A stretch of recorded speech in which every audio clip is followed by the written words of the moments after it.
When you coming? When you come, how long is it going to take you to get back? Do you know what you... And listen, there are times when we wonder if God knows what he's doing. All right. There are times I wonder if you know. I know who you are, but there are times situations get so distressful until I wonder if he knows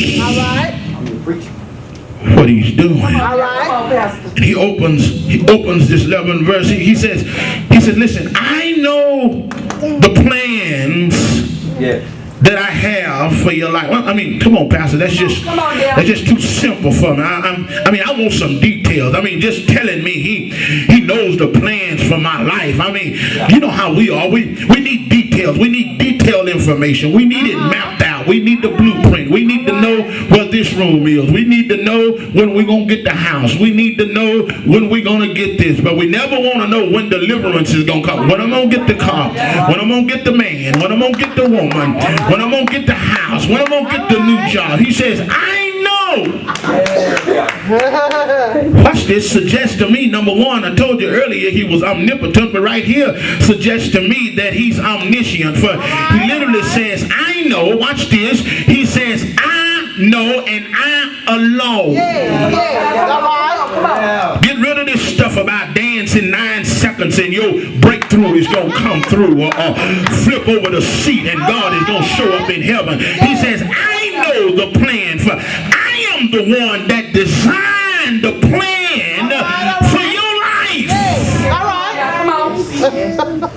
Oh yes, I know God will bless you, but there are times I don't have 9 seconds to wait. There are times I don't have to wait till the 3rd time to holler Jesus. I need to holler Jesus on the first. What happens the first 2 times? I need to talk. I don't have time for all that. Christ says, I and I alone know what I want for your life.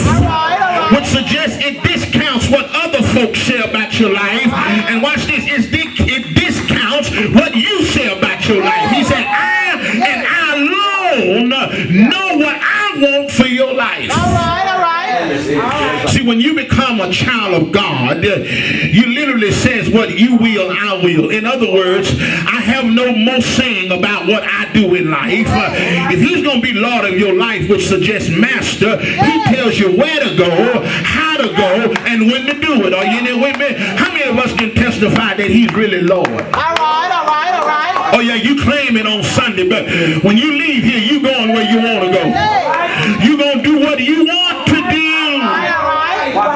He says, I and I alone know the plans that I have for your life.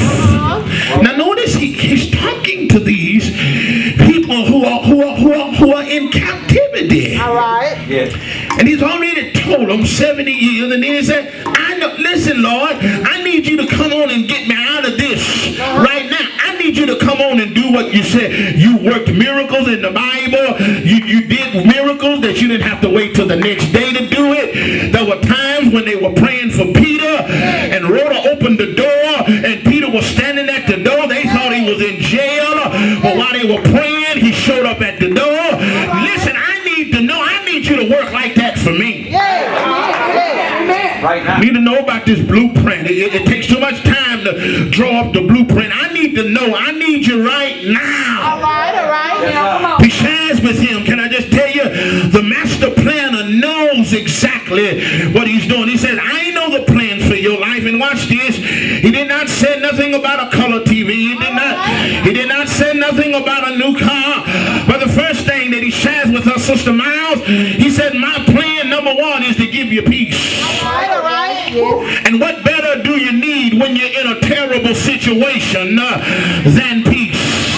Now listen, God, I know you're the master planner, but couldn't you have said deliverance?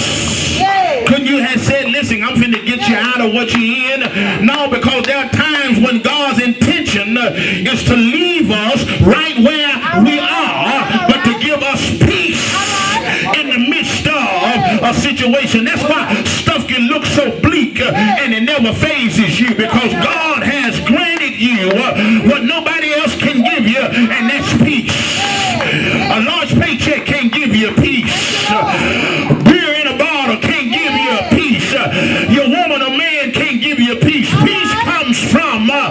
God. For Philippians 4:7 says, and the peace of God which passes all understanding shall guard your hearts and your mind. That's why you can smile when you got the rent letter on the door, not because you are happy about it, but because God has given you peace.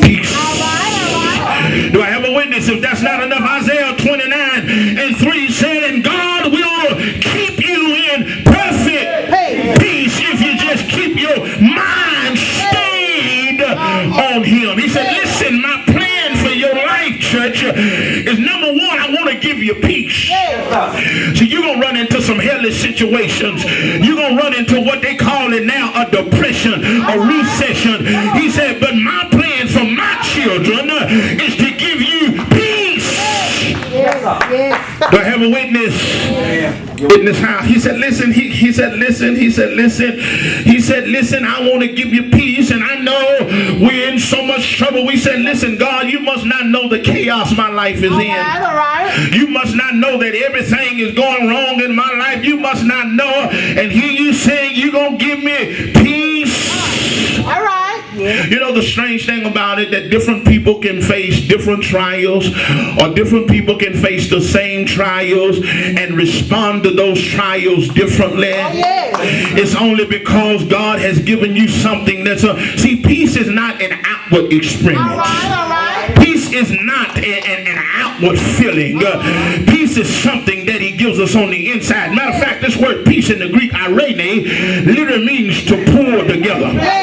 Do I have any witness? And what God is trying to say is, when everything in your life is broken up, I can hold you together. Y'all ain't gonna help me.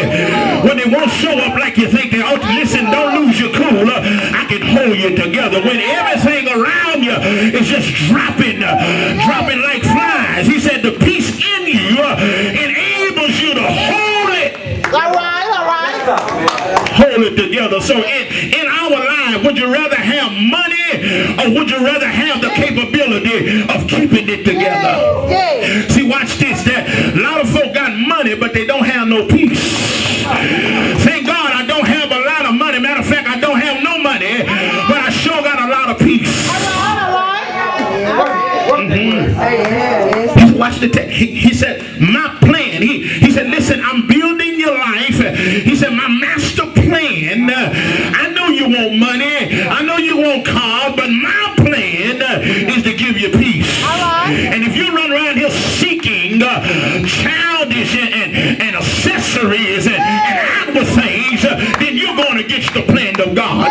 Our job is to ask God, give me the peace to endure what I'm going through. So I think some of us pray too many prayers. We ask the Lord to deliver us. See, not all the time is God planned to deliver us from what we're in. Do I have a witness in here? I told you the story about the baby. Sometimes he don't want to take you out of it, but you can rest assured that there are times when he gives you peace. He don't take you out of it, but he gets in it with you. Do I have a witness?